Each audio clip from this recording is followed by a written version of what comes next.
Hi, everyone, and happy Monday, and welcome to Live Weather Impact on WCNC Plus. If it feels like you haven't seen us here in the studio for a while, it's because you haven't. Holiday schedules, people being off, craziness happening, it happens like that. But after 3 days, I guess not 3 days in a row, but 3 days last week of record highs here in Charlotte. What I can guarantee you is maybe not that everybody will be here this week, but I can guarantee you that a cool down here is coming across the Charlotte area. So let's start with looking at the mountains because they have some man-made snow over the past few weeks and also some that they've been making themselves. This is at the bottom there of Beach Mountain there near the Beach Mountain Parkway. Honestly, it looks like a winter wonderland, and tonight it's going to feel that way. You can see decked out still and holiday decor. I know Christmas is over, but don't worry. New Year's Eve and New Year's Day still coming up here in just a few days. So would be very cold, but really nice next few days if you are planning on heading up to the mountains to any of our local resorts or just a few nice fun days, maybe Blowing Rock and Banner Elk. There you go. As you swing off again toward Beach Mountain resort there, you can see that they're making their snow, making some, using all of that moisture and cold that they're getting there from Mother Nature right now.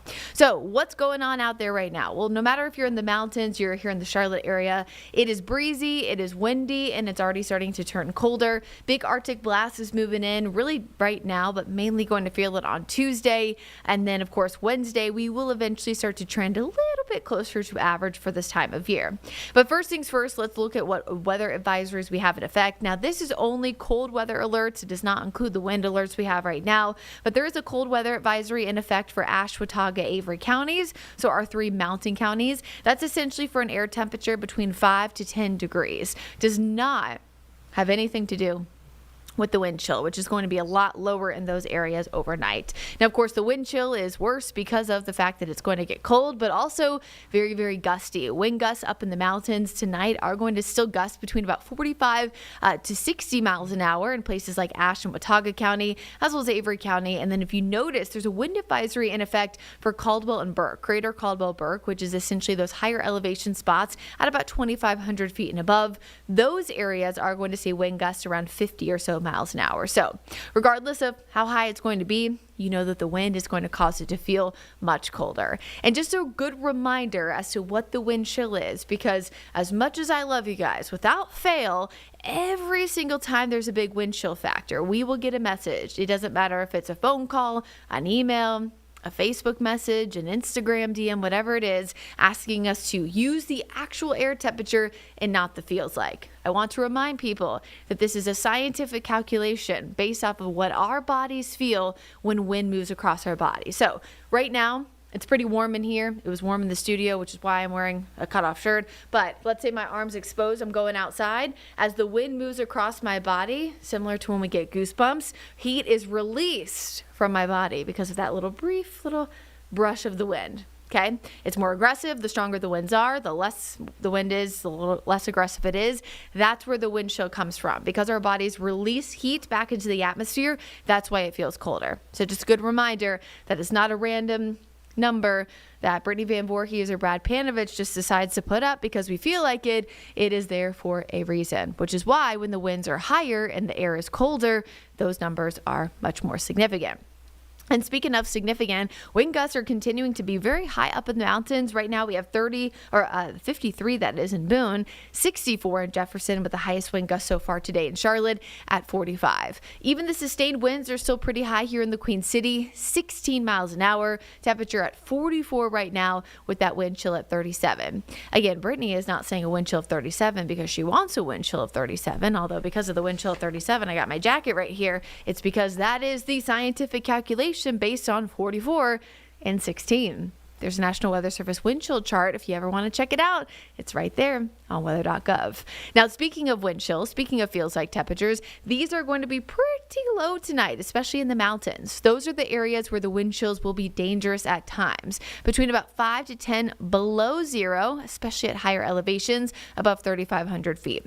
That's places like Beach Mountain, Sugar Mountain, Banner Elk, Blowing Rock. Anywhere there or above in elevation will be at those lowest numbers. Now, Tuesday morning is going to be the coldest, but there is still a wind chill factor as well on Wednesday morning, which is the last morning of 2025.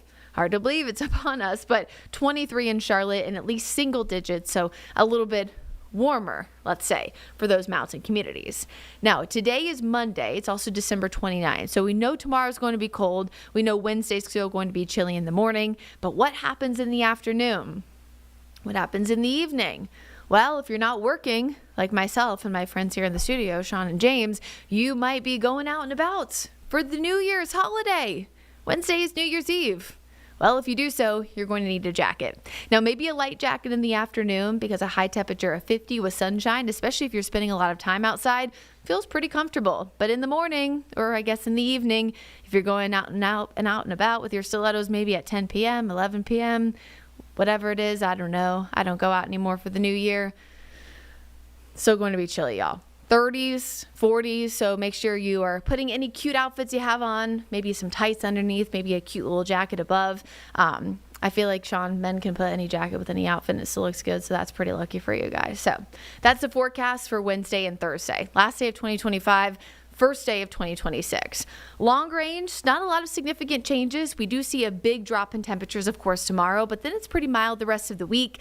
Next chance of rain comes to the storm system, briefly bringing us a raindrop Friday night and into Saturday morning. As of right now, it does not look like it will impact the Panthers game.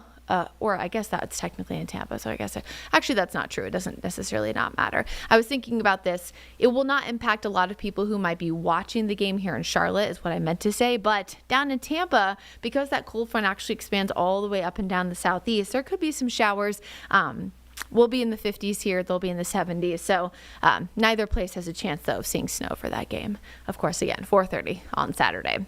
Long-range forecast does start to trend a little bit warmer, so this cool down we're seeing doesn't last forever. You can see the long range. This is the 8 to 14-day outlook. The 6th through the 12th looks warmer than average. Remember, those averages, of course, are 53 and 33 respectively, and do ebb and flow here and there as we get closer to the beginning of January. But again, that 8 to 14-day outlook is going to be notably warmer than normal, and it doesn't look like we're going to see a lot of rain here in the near-term forecast.